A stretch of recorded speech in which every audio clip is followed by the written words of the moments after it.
Welcome very much to Conversation. A personal honor and privilege and pleasure to be able to welcome to the program Gilad Atzmon, and he is a writer. He's a novelist. He wrote a book that's very controversial called The Wandering Who, and he's also a knockout British, Israeli-born British jazz saxophonist.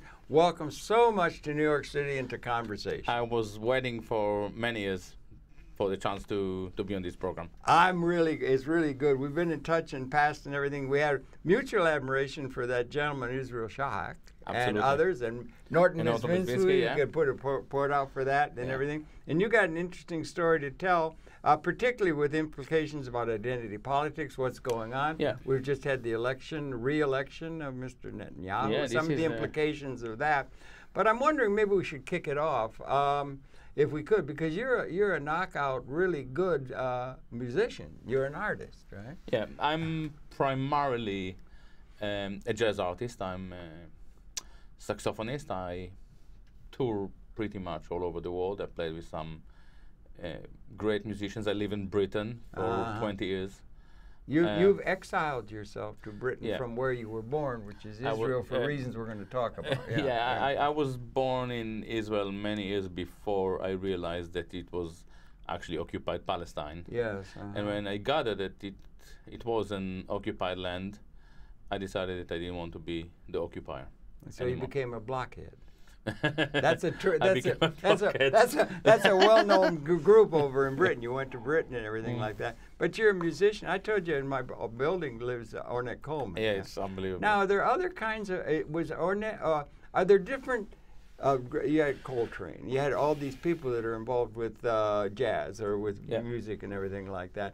Are there various schools or types of jazz that you are related to, or others that you are closely related to in terms of other musicians, artists of a high-flying order? Yeah. A lot of people refer to the energy in my music as a Coltrane-esque school. There is Coltrane. Coltrane. I said Coltrane-esque, like that's pretty high par. Yeah, no, I don't equate myself with Coltrane. Coltrane, for many of us, is God Himself. Yeah, that's right. No, I understand no mistake there.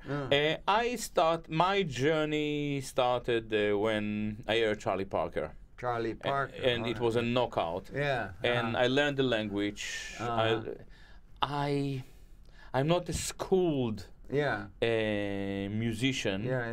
I spent 1 year in a music school because it was an opportunity to avoid service in Lebanon. Oh, okay. Good. I'm glad there was an out, brother. I'm glad I didn't even realize. Once I was accepted to the academy, they told me, "All right, so you're a distinctive musician, how they call it, or whatever." And it put a limit on the days that you could use me in the army or whatever. But I learned the language mainly by listening and transcribing, like old school. And then Coltrane became, for many years, my greatest possible idol. The idea of delivering beauty through energy. And I guess that I then start to develop into different.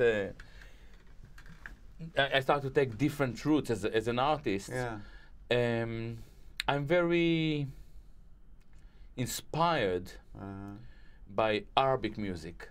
Arabic? And I write a lot about it. I used to write a lot about it. Because for me it was very, I wouldn't say it was very easy, but I pretty much can play in every Western style. Western style? Yeah, I can play in tango, and I can play jazz, and I can play classical music and understand it.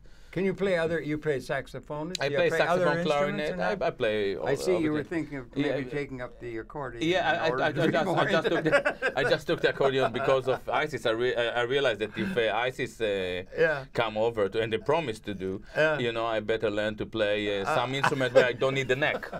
You know, all these Jewish instruments. Oh, you know, stop! you know, Also, but no. You're a Guitar as serious well. intellectual, but you're very funny. You're really funny. You could do shtick and make your way. I tell you. I assume so. You know. Yeah, Anyway. yeah. But what really shocked me at the time is that when I started to attempted to learn Arabic music, which we tend to see as very simple music because there is no harmony. Okay. It's like pretty much monophonic. I really struggled.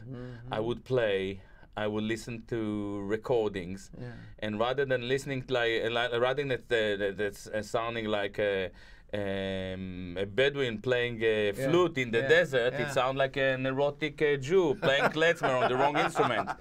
You know, it was awful. It was awful, and I had to learn my language of microtonality. You know, it is very, very deep. Rather than 12 notes, we have a continuum. Right. You have to learn to use time differently. You know, bebop. Yeah. It's 3 minutes tune. In the Arabic music. Music's a language. It's a language. Exactly. And Arabic music, you have sometime an introduction to a tune can take 25. You know, like 25 minutes. And then I realized I worked a lot on it in 2003 when this country was taken into a war. And I was working on music by Abd el-Wahab. And I realized that the Americans and British, they really don't understand what they're taking on, you know. You know, they take the time there in the desert. And as we can see now, for them, this war just begins. Okay, now we're going to talk about that, but we're on the music, right? Music. And I think we have a clip that we want to play, a brief clip of you. It's showing you as a master.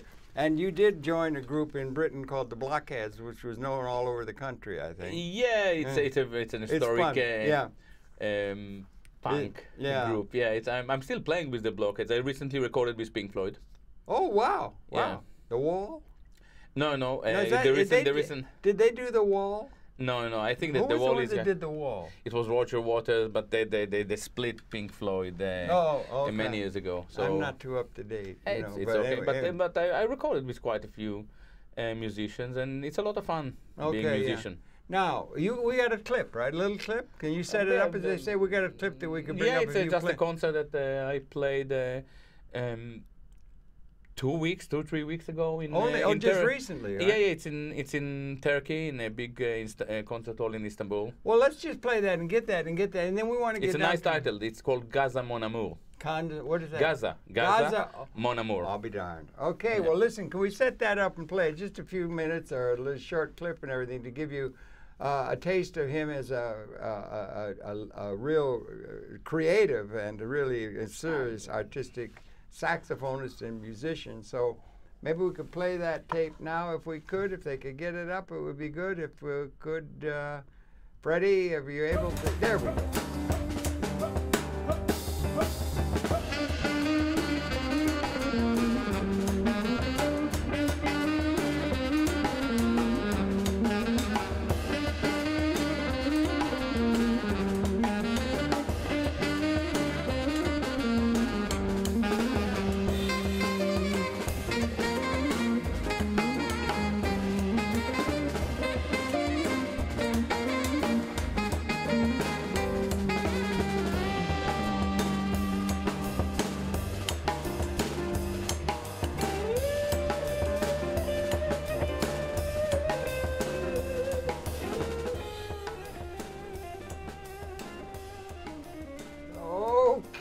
Okay, that was great. It was in Turkey, right? Yeah. Yeah. All right, that's really good.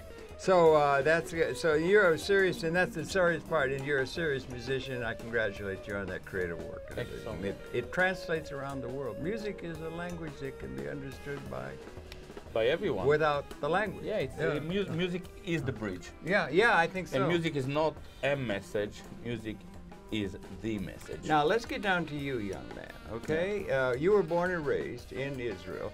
go through it because you've got serious questions. Your book is just getting a great deal of attention. The Wandering Who and that kind of thing. Yeah.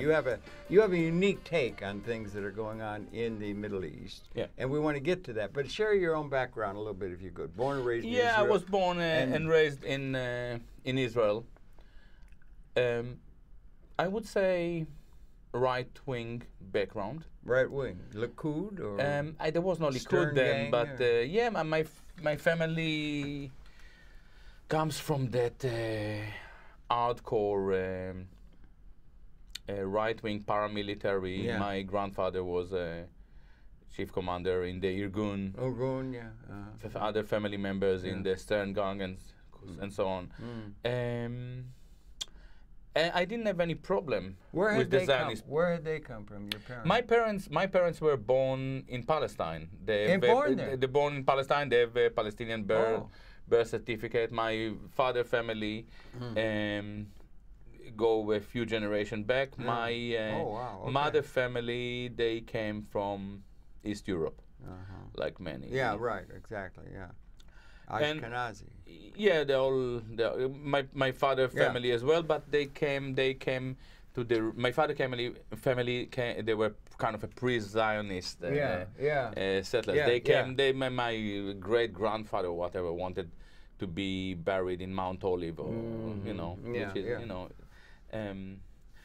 I don't want to be buried in Mount Olive. No, I know. We're going to get to that. Yeah, no, it's okay. But you were born into that kind of a family, and you were hardcore yourself when you were young. No, I wasn't hardcore, but I accepted. Went along with the general narrative. I went along with it. I accepted everything they told me, which is natural for a kid, for a youngster. And I was looking forward to join the army. I even considered a military career because I believed in the cause, in the cause, in the right of my people to settle in their promised land after 200. I can do all that barrage spiel. Were you religious, or were you? No, you were not. You were secular. No, my parents were secular. My upbringing was totally secular. I saw a film about you, and your dad said you came to him when you were 5 or something, and you said, "I want a clarinet, a saxophone." He said, "Get a what or something else?" Get a little tin whistle. A recorder. A little something like that. He was a lovely fellow. I mean, it was in the film, and your mother and your family was there. Yeah. I don't have, I'm still in obviously a very good relationship with my parents. My mother basically went also through a serious transition. Really? Yeah. From hardcore believer to questioning? Maybe? Yeah, she's to a certain extent even more maybe more radical than myself. If some people see me as radical, and I can explain the difference between us. If it comes to it. But anyway, I joined the army in 81. Yeah. 82, Lebanon war. Yeah. And for the first time, I started to ask questions when I saw refugee camps in Lebanon. So you're early 20s or something? No, 18, 19. 18, 19 even. I saw refugee camps in Lebanon, and I started to ask myself where these refugees were from. Yeah. And I started to look into it, and I started to understand that there was a serious project of ethnic cleansing that I was supposed to sustain. Yeah. I started to understand why Palestinians were trying to interfere with our beloved Jewish state. I started to understand their cause, and slowly, I became a supporter of the Palestinians. Of the Palestinians and their cause. And at a certain stage, I realized that I was living on someone else's land, and I decided to leave. I decided to leave not because I've never been a political person. By the way, I'm still not a political person. Okay. I've never been part You're of any political. You're an intellectual. You can say so. I'm a philosopher. Artistic intellectual philosopher, right. Yeah, and I've never been part of any political movement or any solidarity movement. I hate all politicians equally. Yeah, right. Never met a politician I despise them collectively. Yeah. As opposed to activists, you saw that I refuse to. Activists always know the answers. Yeah, right. And I find it uniquely boring. Yeah. And I believe that my job as an intellectual or as a philosopher, as a thinker, is not to provide answers, but rather to refine the questions. Thank you very much. That's what I'm doing. That's sure needed. That's needed in a big This is what way. I'm doing. So when I start to look into the Palestinian solidarity issues or the discourse, what it was made of, I realized that it was all different methods of entrenchment in misleading terminology. By the way, you mentioned Israel Shachak. Why Israel Shachak was such a great inspiration for me and a few others? Because he managed to redefine the questions, to refine the discourse, to refine the questions. I don't agree with Israel Shachak now on a few issues. And yet he was one of my greatest mentors. That's interesting. In that journey. In that journey, you know, because we don't have to agree. For sure. You don't have to agree. We don't have everything. to agree, you know. Israel Shachak led me to question Judaism, to question the Talmud. And indeed, he points clearly on some very troubling aspects of the Talmud. But the more I looked into it, well, you had been secularly oriented. For sure.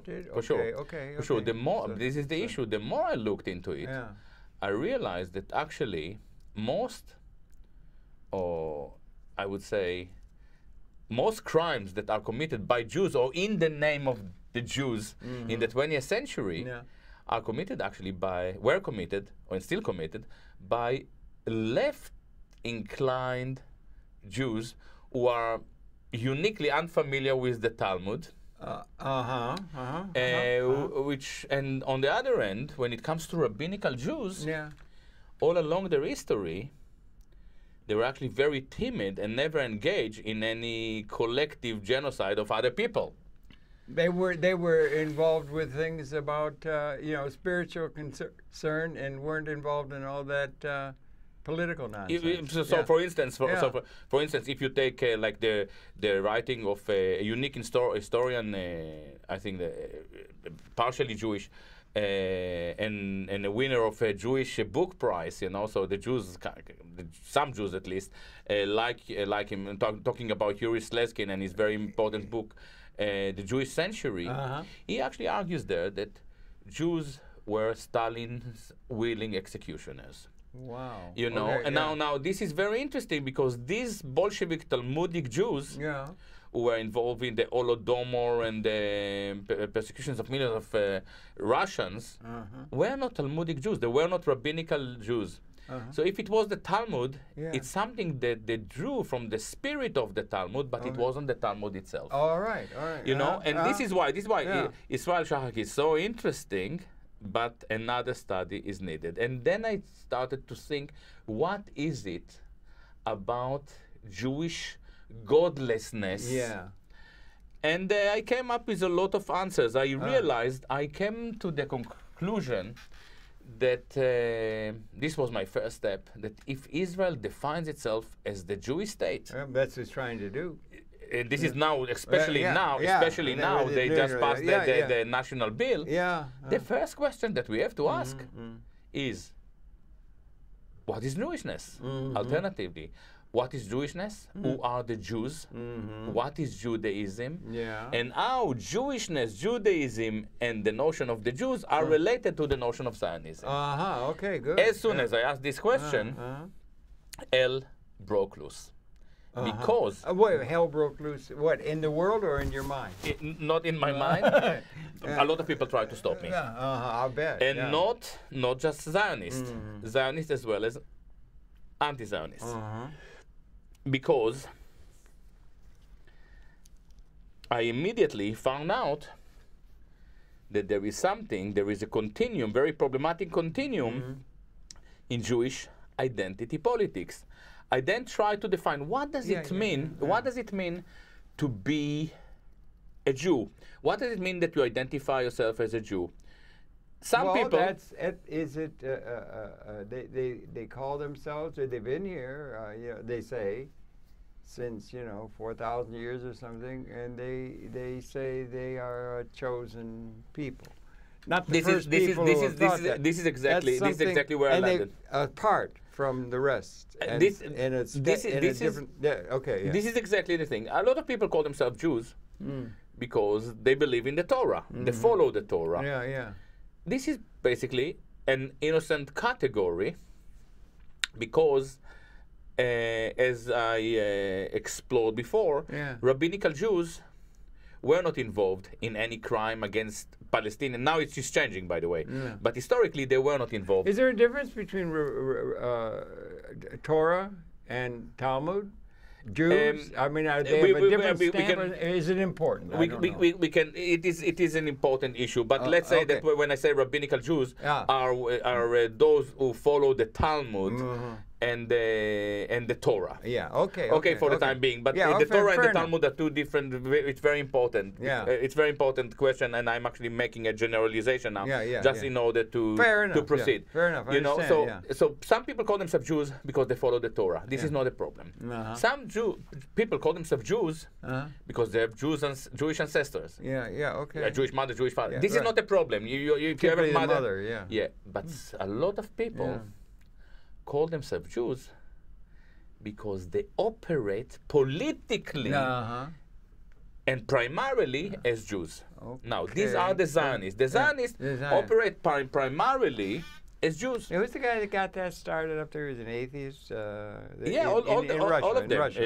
Exile, Jabotinsky, Nordau, Bohov, Pinsky. They were at large atheist, assimilated Jews who operated politically as Jews. But here is a problem. And they're the ones that got us in trouble. The anti-Zionist Jews, the Jewish anti-Zionists, the Torah Carta? No, the Jewish anti-Zionists like Jewish Voice for Peace or Jewish for Justice in Palestine, all those organizations. That sounds left-wing. They also, the left wing, they also operate primarily as Jews. Now this is exactly a very problematic category because these are people who are defined by ethnicity and by race. So if you are an Anglo-Saxon, it's okay, we don't hold it against you. You cannot join. You cannot join. You cannot become the secretary of JVP and why because you are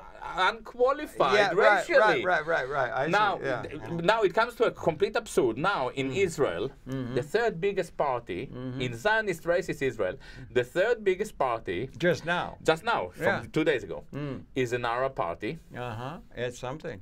While in the Jewish anti-Zionists who call themselves progressives, you don't see any Arabs or Muslims or Goyim or Gentiles in their kind of board of directors. So in a way, Israel is now more plural and tolerant than its opponents, which is total absurd. It really is. It's total absurd. And I for many years, it was the Jewish anti-Zionists who tried to stop me because I identify the problem not in Zionism. It's Jewish identity politics. Okay, or Jewish identity Jewish issues. Identity issues. Identity politics or identity issues. And I have been 100% right. What happened in the elections few days ago proved that I'm right. Did you know that was going to happen, the election? I thought that it really didn't. It didn't matter. Very strong. It's amazing. It's amazing. And why? The only question that we have to ask ourselves is why the polls that predicted were so wrong. This is an interesting question. And I'm not so sure that I have a good answer yet. 2 days before the election, published a paper that referred to poll that we saw in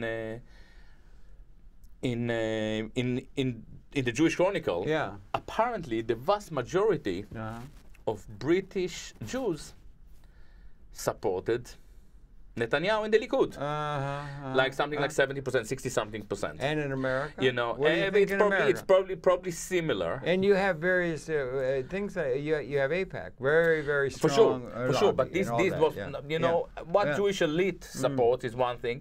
These statistics suggested that the vast majority of British Jews, diaspora Jews, supported Netanyahu. Now, this was very interesting because it said 70% of the British Jews, 65%, I don't remember the exact number, supported Netanyahu. On the other end, in Israel, they suggested that he was about to get 20 mandate, which is like something like 17% of the population. They were wrong. They were wrong, although there were clear suggestions that the vast majority of Israelis want to see Netanyahu as the prime minister. Now, there were... You think there were people trying to jimmy the results of the election by PR? For a particular thing, it's very interesting. Because a lot of people can see what happened is disastrous, perhaps in terms of relations. I don't think that it's disastrous. Well, I think that it's beautiful. Oh, okay, I want to hear that. I want to hear that interpretation. Yeah, because it's going to play hell on between the administration and. No, but this is beautiful. Yeah. Because if it wouldn't be Netanyahu, and we would see Tzipi Livni as a foreign minister. Tzipi Livni, again, she's a family member. It's not something that I'm proud about. But, you know, and we have to remember, Tzipi Livni just 2 years ago couldn't enter Britain because she is a war criminal. Let me get you straight. Are you thinking it was a good thing, if that is that Mr. Netanyahu won the election? You do? Okay, I want to understand that so we can... there's a lot of people weeping the fact that happened here in this country that are on the progressive side. Progressive people weeping is not something that you will criticize them. Yeah, I'm not criticizing. I just don't take it very seriously. The issue is in Israel, the entire Jewish parliamentary party from Meretz, the hardcore left that is not left anymore, is just concerned with some few LGBT issues, which is kind of a progressive matter. I'm not against it, but this is not a problem. No, I understand. From Meretz through the Zionist camp to Likud to Naftali Bennett and Avigdor Lieberman, not a single Jewish politician in Israel, parliamentary, offers an alternative vision of peace and reconciliation or universal attitude to the problem that they are facing in the region. Nor does the leadership of the world offer that. There's a great deal of concern and angst about the fact that our leadership doesn't have something that the future requires. You are right. You are right. You are right. You're right, and this is exactly it. It is indeed a crisis in Western society, and this is why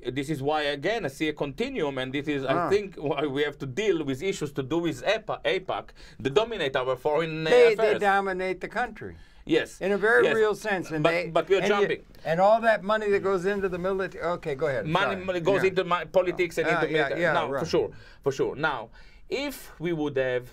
It's completely imaginary because even if Netanyahu were defeated as they predicted, still he was the only person who could form a coalition. Yeah. So and the problem would still be there. Yeah, but let's say that Livni and Herzog would take the election and big victory.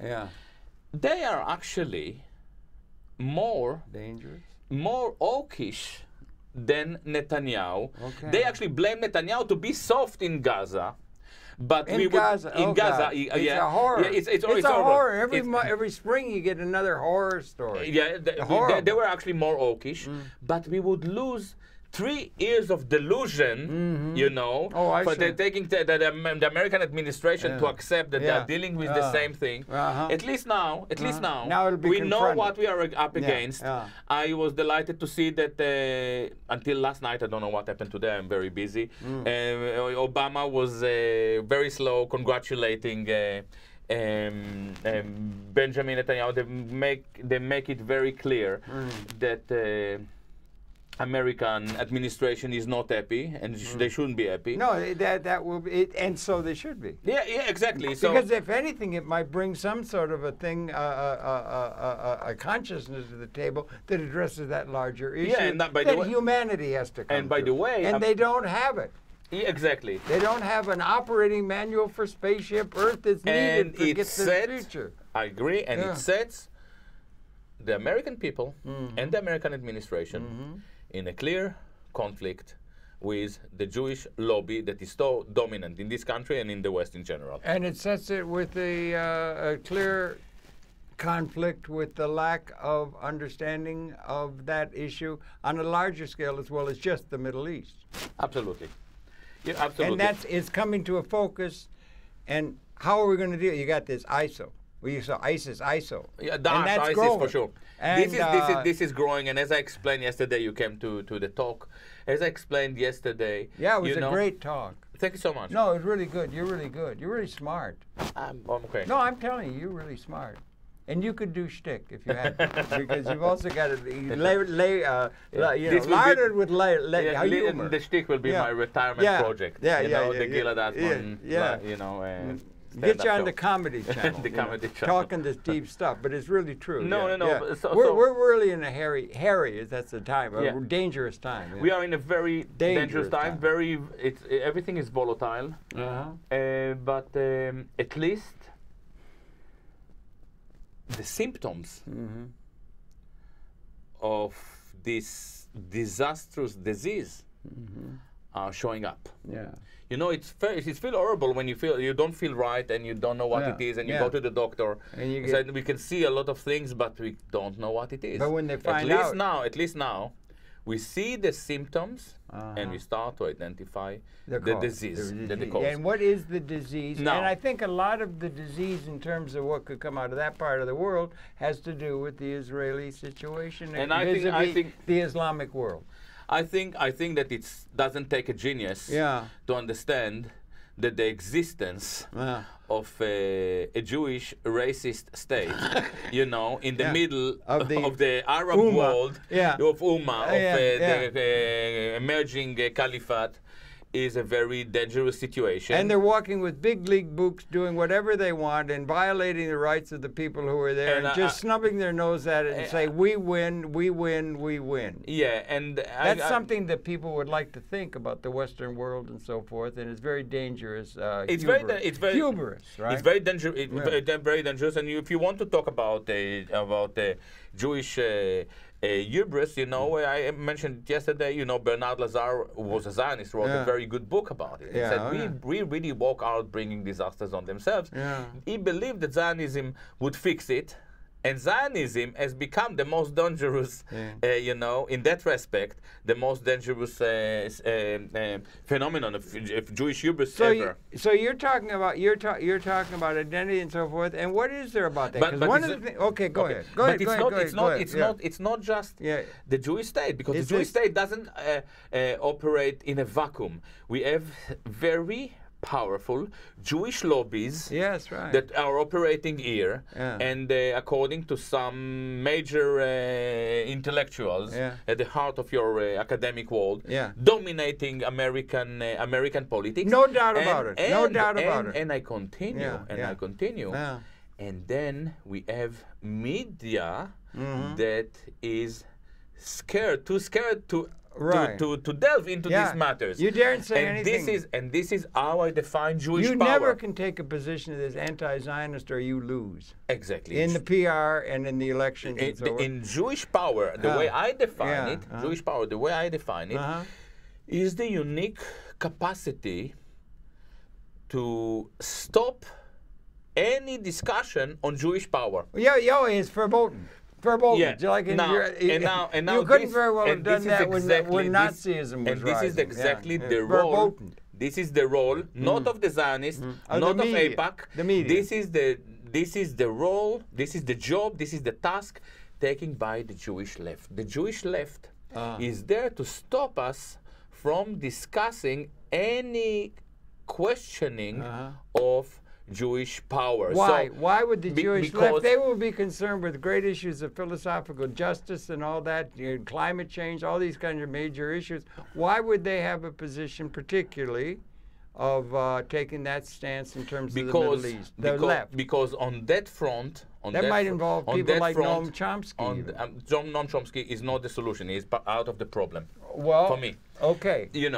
Because not because he's a bad guy. He's an idol to much of the left. I do understand, and there are a lot of great things about Noam Chomsky, but when it comes to Jewish power, when it comes to Jewish power and questioning Jewish power, Jewish chosen people attitude, chosenness, or when it comes to I'll be very specific. Yeah, do. When it came to Mearsheimer and Wald talking about the Israeli lobby, the first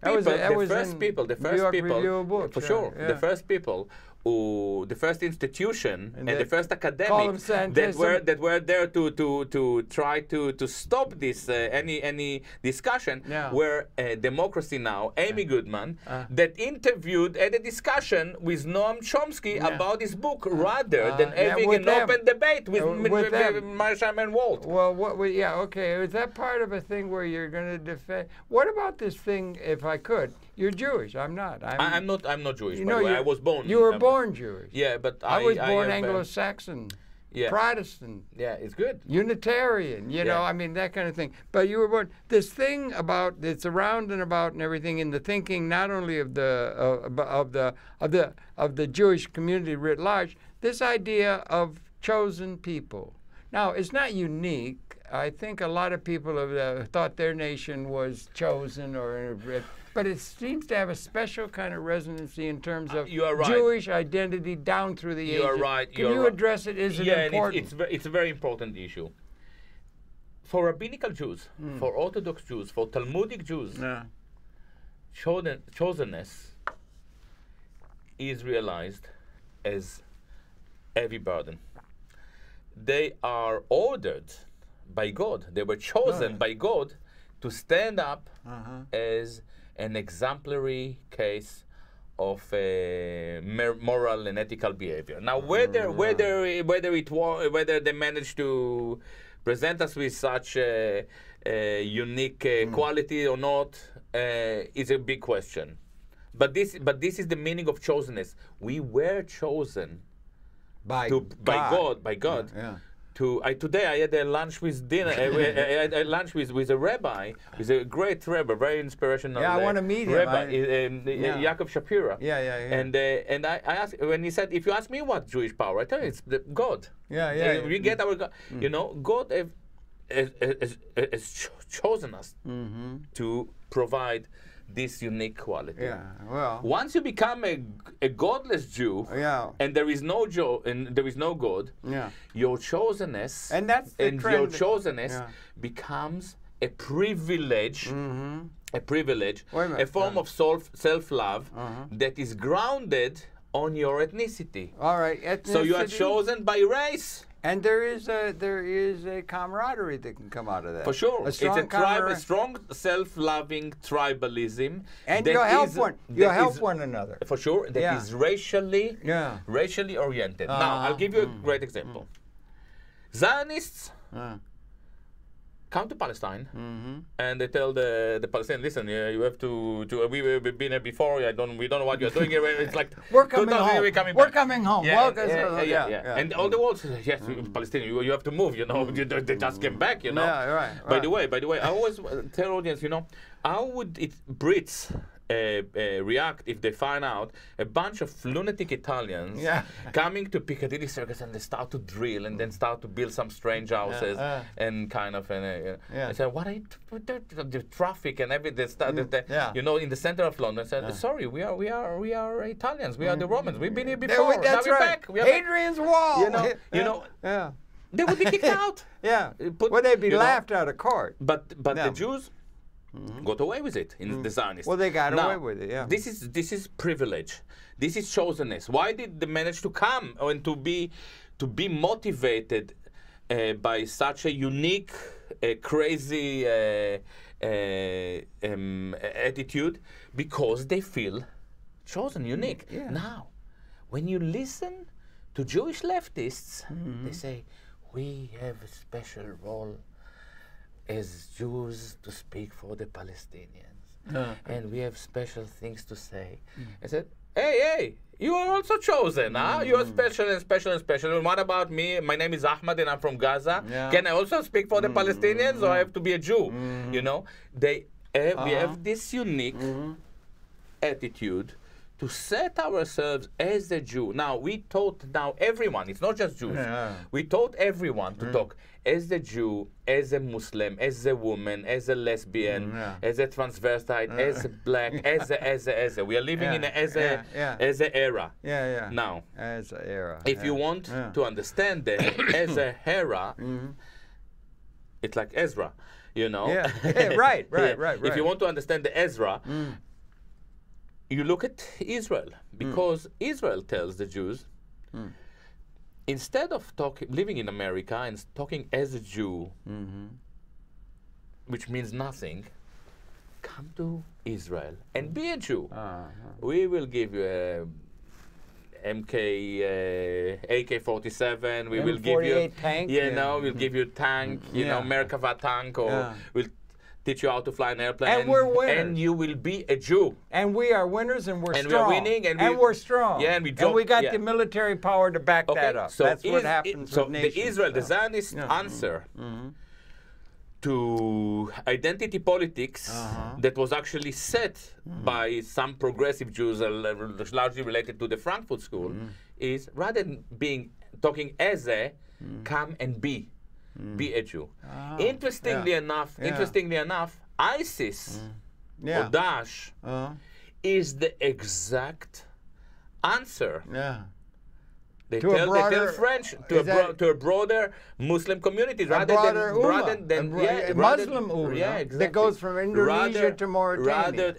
Rather than talking as a Muslim in Paris, which means nothing, in a country that is so hostile to you, that doesn't allow your women to have burqa and doesn't accept you having You're beard. a wog in their views. Exactly. In the British view, they're a wog. You're a lesser people who used to be under our control. Rather than that, come to Syria and be a Muslim. So and that ISIL thing is really people who are ready for some sort of. They're sick of being hit.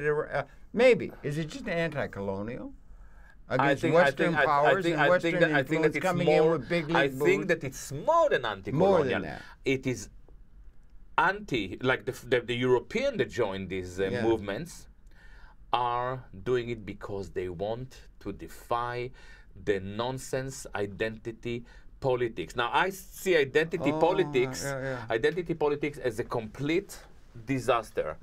You look at America, the United States. I like America on the whole. For sure. Exactly, America. America for me is Mecca. America, I'm a jazz artist. You live. You know, in my Mecca. You know, it's here. Everything that precious for me came from here. Now, 40, 50 years ago, the old left united us all. They told us it doesn't matter if you're black, you're a Jew, you're a Muslim, you're a lesbian, it doesn't matter. We are all working people. We have to be united. For justice. For justice. For all. For justice for all. For all, At a certain stage, we decided to take the working class and to break them into sectors.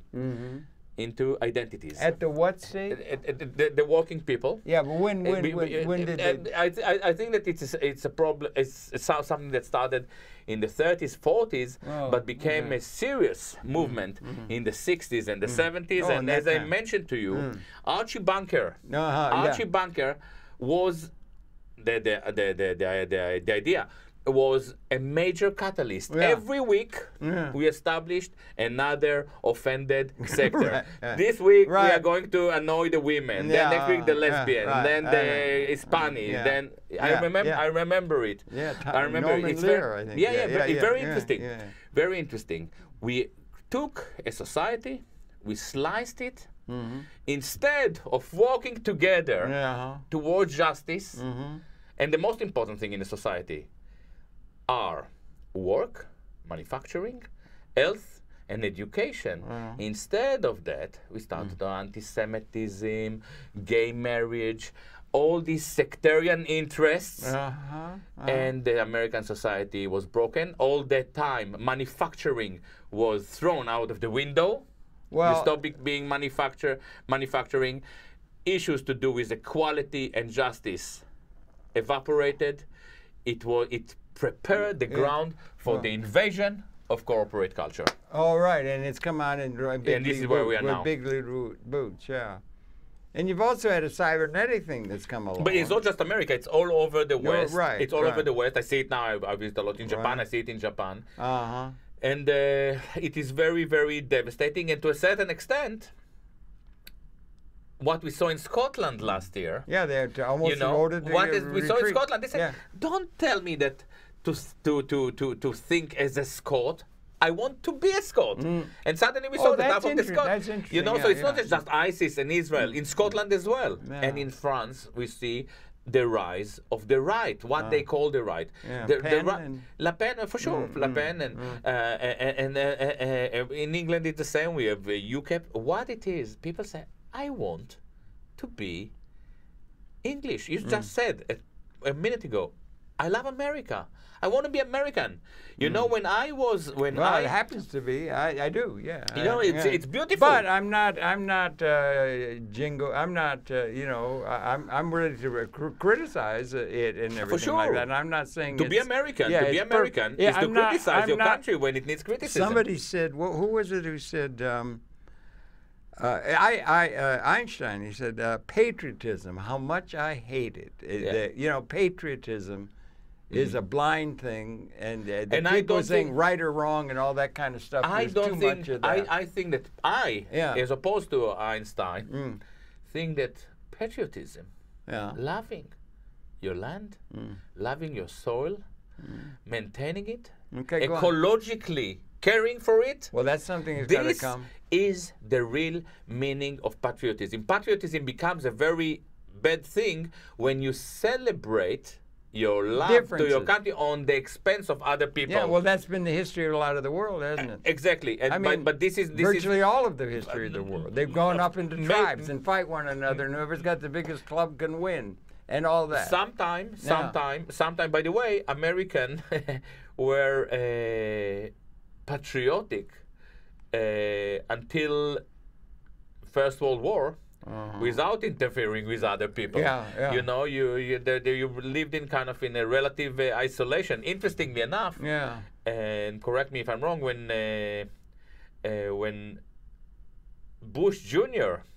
ran the campaign. Sorry, he was running with an isolationist philosophy, and then within 1 year we were in a war in Iraq. Well, he was in the hands of the neocons. The neocons, exactly. That got to him. But then you got the other thing with Israel, like whoever's got the power. I mean, how is political legitimacy established throughout the history of mankind? 10,000 generations. Generally, after you get to civilization, you got armies. And the thing you have to have in order to establish your system as one is to have the military power to intimidate, if necessary, conquest of the other, steal their grain, whatever it is, and have the army to back it up. So it's military power, it's realpolitik. Whoever's got the ability or the leadership quality to do it. There was no way the Sioux Indians or the people of North American Indian tribes were going to be able to withstand this is really true. The arrival of the European juggernaut with the Industrial Revolution. There was no way that they were going to be able to stand to that. This is really true, and this is something that is really true for colonialism. That's what Israel or colonialism will say about these lesser people, that it's an extension of that. But where does colonialism or anti-colonialism fit in? And how does it relate to ISIL? Exactly. And what's going on among the Muslim world? This is exactly the point, because for a few hundred years we can see empires imposing themselves or expanding by means of terror. Yeah, well, terrorizing but it gets modulated. It gets modulated with creation stories and PR and culture and everything. Fine. But it's essentially what is interesting about ISIS? Yourself, What is interesting about ISIS? Do you understand that? That the expansion of ISIS follows a very different model. As we can see, ISIS expansion rate is greater than any other empire in history of humankind, and the reason it's very fast. It's very fast. It's cancerous to a certain the very malignant. It appears malignant. It appears in different places, and the reason is because they don't need to put their army on the border. By the time a territory is ready to go for ISIS invasion, it is already ISIS. It's already ISIS in the consciousness of the people there. There is a consciousness shift. Okay. This is a very interesting. This is a very. You think that's the case? You think that they're winning by? This is definitely the case. The hearts and minds. This is what it's saying. Yeah. Not that I advocate it, No, I know. Yeah, for and sure. why do they have to use such violent tactics against individuals? To make their point, or to really vent that? I mean, what do Palestinians do? They can try as hard as they can to justice or something, and it's ignored. Before we address this question, if the Sioux Indians had the ability to fight back like that, they might have been able to. You understand what I'm saying? Yes, for sure. Okay, before we address the question to do with terror, we have to understand, and this is very crucial, that while American military is now uniquely advanced technologically. We have drones, we have, cameras in outer space. I know. But it has nothing to do or no effect at all on this new form of warfare. Well, every time we kill a wedding party, you just lose it, and you get that context where they're ready to go with something against what we represent. The meaning of it is we in the West don't have no way to the military means or the intellectual means to start to engage. What I'm doing now is kind of a discussion that we don't hear in the press. You don't hear anything about anything in the press that's really relevant to what we need. We do not have adequate understanding intellectually, politically, of how we're going to operate this interrelated system, spaceship Earth, and for lack of vision, there's a great deal of angst. I believe that by the time ISIS is taking enough. Why ISIS rather than ISIL? You say ISIS. ISIL includes Nasrallah it's and Lebanon. It's if you want to say we can just say Daesh. This is how they call themselves. By the way, we can talk about ISIS, and tomorrow it can be a completely different organization. Okay. These organizations are morphs. Do you think it's going to grow? Do you think it's going to grow in the time ahead? Months ahead? I think. Will it fall of its own weight, or what do you think? I think that the excitement of young Muslim people seeing the great moment of Islamic invasion returning. They were waiting for it for the Caliphate. They were waiting for it for 1,500 years. Next year in the world, the Caliphate. It's Indonesia, Mauritania. There's injustice. And there's not a system in place by the so-called leaders of the world, including Israel, there in the middle of the Middle East. Now, they're claiming they have a system that is not adequate to be just. Now, as you probably know, it's good that you mentioned Israel. A lot of people gathered enough evidence to suggest that it was Israel that set ISIS initially, and so on, and British and American supported it. I don't like to talk about issues unless I'm fully familiar with the details, but I'm familiar with the narrative. Sometimes you have to take a stab at what might be. Everything is possible. Everything is possible. But we also know. But you got to be restrained for sure. against kook. For sure. Yeah. But at the same time, everybody knows that history teaches us that the same story happens again and again. These movements follow their own dynamic. Yeah. So you can decide, they have life of their own. You can decide that you said something that you think that will be, that would subside the Assad regime. Yeah. And a week later, you realize that they've taken the world by mistake. And it's all going fast, exponential. It is going fast. Right. We are not prepared for it. We are not prepared for it. And because we don't even start to address the issues. Now, the issues are fundamental. Identity politics. Well, okay. Look how we treat Muslims in Europe. Well, they're like wogs. Isn't that what they say? Yeah. Isn't that what they call them? Wogs? Yeah. Lesser people. This, The British used to use that term, I think, right? Yeah, it's not a term that is used. But it's a winners and losers. Yeah. They're the winners. They got the guns to back it up, and that's the way the world works. Yeah. So get used to it. So I'm saying we have the Jewish lobby. Yeah, very powerful. In the open, pushes us into war against Assad. Thanks God, we last Iraq. Iran in the open, Yossi Sarid, an Israeli veteran politician, said we are rewriting the protocols of the elders of Zion. He said it last week in Haaretz ahead of Netanyahu's. And you had him addressing the Congress in that letter from 57 Republicans waiting in the wings to say that we're going to, it's very dangerous. Our job.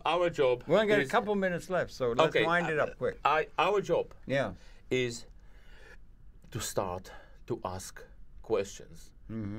Enough is enough. Yeah. This planet is our home. That's right. We have to look after it for ourselves, for our kids, for the Jews as well, who apparently fail to look after their own interests. Right. It's understandable. This is our job, and it's not easy. Inshallah, we get it right. Okay, and what we got to do is get some sort of a thing where we're going to be able to get get an idea from intellectuals and others, and particularly the political class.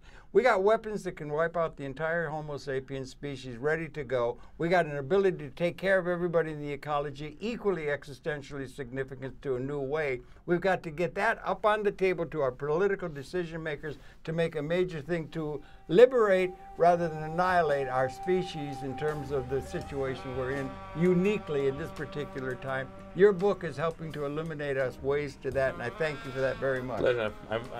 Great pleasure. Okay, I want you to get out there and push the envelope, be creative, get new tunes and everything like that. And if I would, as I could, please try, if you can, to stay out of trouble. It's not very easy. I know it's not. I know. Thank you for viewing. We'll be coming back again tomorrow. Thanks a lot. But travel well, be well. Let's by all means be in touch. Okay? Absolutely. Your pleasure, Average Perceptions. We ask you to tune in. We'll be coming back again tomorrow. So I think it's time now for us to say goodbye, and we'll see you tomorrow. And thanks a lot, Gilad, for coming in. And thanks for the book. The Wandering Who. It should be read by all. Right. Yeah, you should read it. Yeah, you should. And keep in touch with this fellow. He's really good. And thanks a lot for gracing us with your